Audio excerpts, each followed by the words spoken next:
Está la referencia de Benjamin, ¿no es cierto?, en el texto a Abel Gance, ¿no?, al juicio de Abel Gance sobre el revival, ¿no? O sea, con el cine van a resucitar todas las épocas, ¿no? Todas las historias sagradas, ¿no? El Imperio Romano, en fin, ¿no? El cine como una potencia de resurrección de múltiples épocas, ¿no? No es que Shakespeare, habría que decir, no es que Rembrandt, no es que Beethoven, no es que todas las leyendas y mitos, los fundadores de religiones, los héroes se apelotonen para una resurrección según su singularidad y tecnología en las pantallas, que es lo que sugería Abel Gance, sino que lo primero que quiero marcar ahí es que el cine solo trata del cine. Y habría que ver si es que trata de otra cosa que del cine, cómo es que trata de otra cosa que del cine. Pero antes que nada, trata del cine y en ese sentido no es una máquina de subsunción del régimen, entre comillas, aurático, sino que choca, ¿no? Y eso es la cuestión que me interesa marcar. Por ejemplo, el choque entre pintura y fotografía no es simplemente la subsunción, por decirlo así, de la fotografía respecto de la pintura, sino el choque de fotografía y pintura, así como el choque de teatro y cine, y la coexistencia de estas tecnologías y al mismo tiempo la coexistencia de sus regímenes categoriales, ¿no?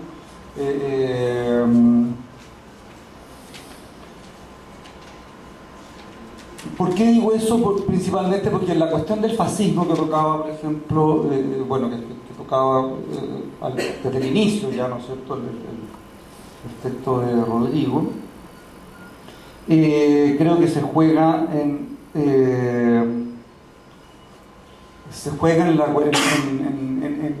el modo de cómo, digamos, de cómo se, bueno, manipulan bueno, a lo mejor no una buena palabra, digamos, pero una cierta pragmática, ¿no?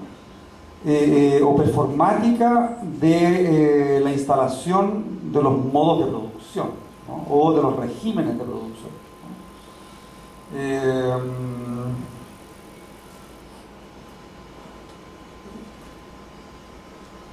¿no? O sea, simplemente para que no se me vaya, digamos, el punto, ¿no?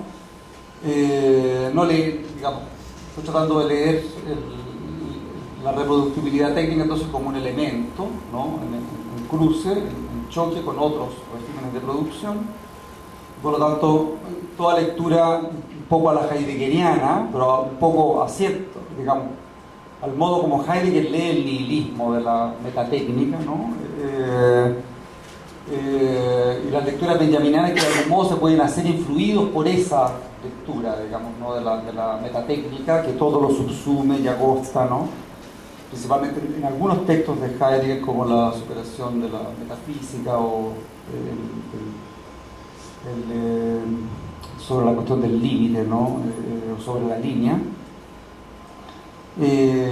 También el texto sobre Nietzsche. En fin, esa lectura de la metatécnica como una máquina de subsunción total, o como la ley del valor en Marx también, ¿no?, como la subsunción real, ¿no?, del trabajo, de toda forma de trabajo, modo de producción en el capital, un poco resistiendo esa lectura nihilizadora de la digámoslo así, de la misma noción de reproductibilidad técnica. La reproductibilidad técnica, por invasiva que sea, no es más que un modo de producción coexistiendo, ¿no?, y en ese sentido es una temporalidad también,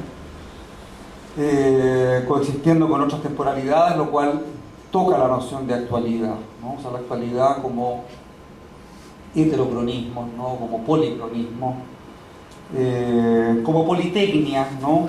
Y ahí toco un poco también esta cuestión, me parece muy interesante que marcaba Rodrigo, ¿no?, en este sentido la facultad de arte, que hay un concepto de arte ahí en juego, ¿no? Se va convirtiendo en una politecnia, ¿no? Y en qué sentido la politecnia no sería una facultad de arte, ¿no?, en un politécnico, ¿no? Bueno, voy a saltar una cuestión, tengo una referencia aquí que estaba muy bonita, pero la voy a dejar de lado, que es una cuestión con Deleuze, ¿no?, la traducción del Laoconte, pero voy a dejar eso, tal vez si hay algún espacio en la conversación. Entonces, eso, digamos, quería dejar instalado respecto del fragmento cuarto, en primer lugar, la coexistencia de tecnologías, ¿no? Y leer desde ahí, ¿no?, el texto de la reproductibilidad técnica, y leer desde ahí también la noción de actualidad, no como una época, no como un presente, sino como coexistencia de tecnologías, coexistencia que no están, por decirlo así, ¿no es cierto?,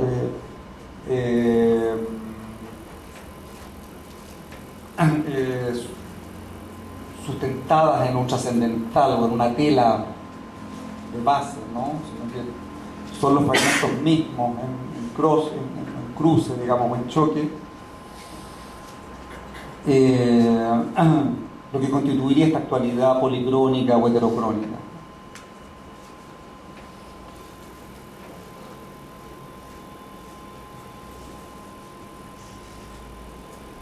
Esto también creo que hay que ligarlo con la noción de marco. Ya no hay marco, o sea, ya no hay época, ya no hay marco, pero por supuesto ya no hay época, ya no hay marco. Hay que relativizar también esa afirmación, ¿no es cierto? O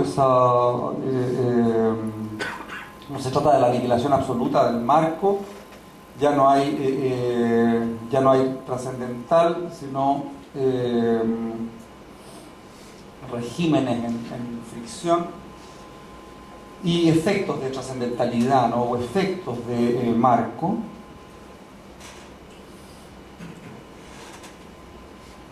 Y entonces creo que estas otras dos nociones que son muy relevantes, que cruzan el texto de la obra de arte de Benjamin, la obra de arte en la época de la reproductibilidad técnica, son la politización del arte y la estetización. Tengo entendido que Federico expuso hace unos días atrás la noción de comunismo en Marx. Me imagino que lo habrá ligado centralmente con la noción de politización del arte, pensando un poco en el libro del concepto de destrucción en Benjamin, donde desarrolla, digamos, muy ampliamente esa hipótesis, ¿no? Entonces la estetización de la política o el fascismo, ¿no?, tendría que ver principalmente con una operación sintética, ¿no?, una operación dialéctica respecto de esta coexistencia de tecnologías, ¿no? O sea, quiero proponer en ese sentido una noción muy escueta, por decirlo así, ¿no es cierto?, o proponer muy escuetamente una noción de fascismo para el texto de Benjamin, que tiene que ver principalmente con la operación sintética, es decir, por ejemplo, con la aplicación de categorías auráticas al cine, ¿no? Eso en la nota 19, por ejemplo, que está en el parágrafo 10, ¿no? Muy nítida hay una explicitación, por decirlo así, de esta operación, ¿no? La aplicación de categorías auráticas singulares, como la noción de autenticidad, ¿no es cierto?, o de singularidad incluso, ¿no?, a la personalidad cinematográficamente construida, ¿no? Así como hay una operación política, y aquí por política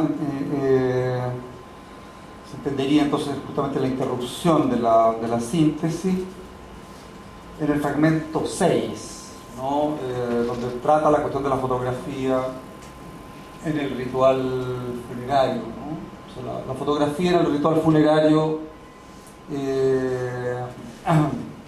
aparece ahí, ¿no es cierto?, como última trinchera, ¿no?, que resiste a la destrucción, por decirlo así, del aura. Lo que me interesa, digamos, marcar ahí es que en el ritual funerario, por mucho que la fotografía, ¿no es cierto?, del ser querido o del muerto, ¿no?, se musealice, ¿no?, inevitablemente, incluso cuando uno la guarda en la billetera, ¿no?, la porta, digamos, ¿no?, o sea, hay una operación de musealización en el sentido de estetización, ¿no? no hay nunca una identificación. O sea, el afecto en la referencia al ritual funerario impide la síntesis, ¿no? Más bien y me da la impresión de que el texto se puede leer también, o sea, la posibilidad política del cine, así como la posibilidad fascista del cine, habría que leerlo un poco en esas dos claves, ¿no? La aplicación de categorías estéticas auráticas a la producción, digámoslo así, industrial, ¿no? Serial, en términos sintéticos, ¿no es cierto?, produce entonces la estetización, la forma fascista, y la politización consistiría justamente con la interrupción permanente de esas operaciones estetizadoras.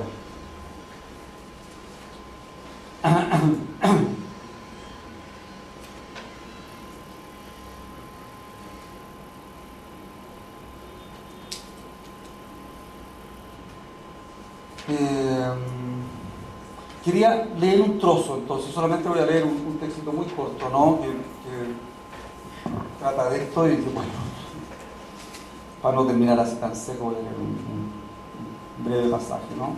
El cambio de distribución de la noción de actualidad, de época,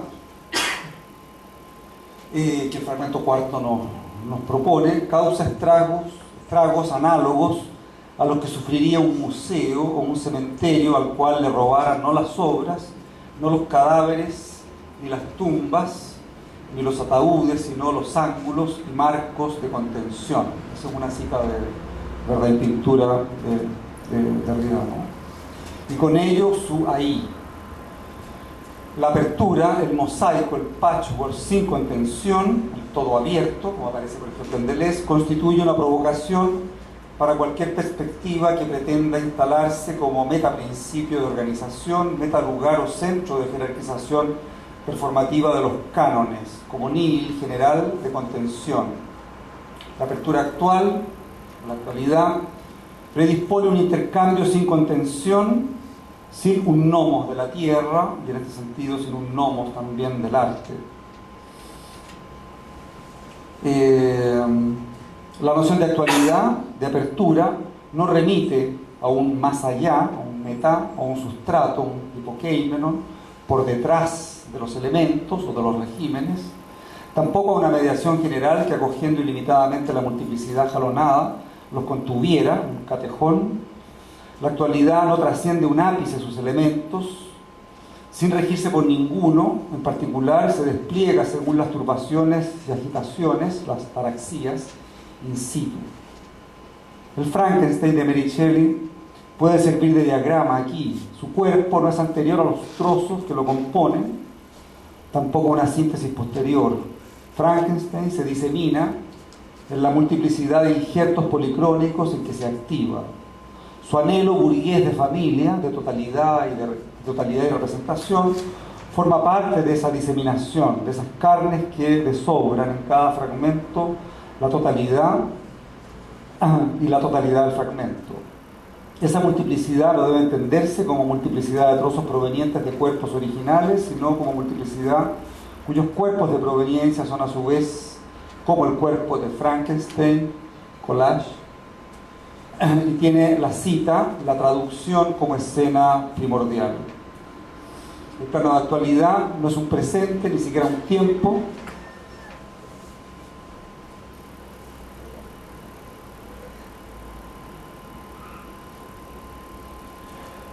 No es un presente, ni siquiera un tiempo.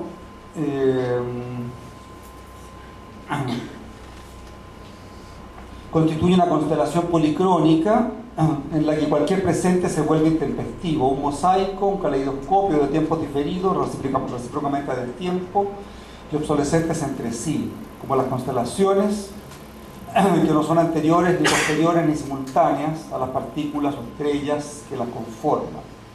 La actualidad no precede, no preside ni sucede los archivos que la pueblan.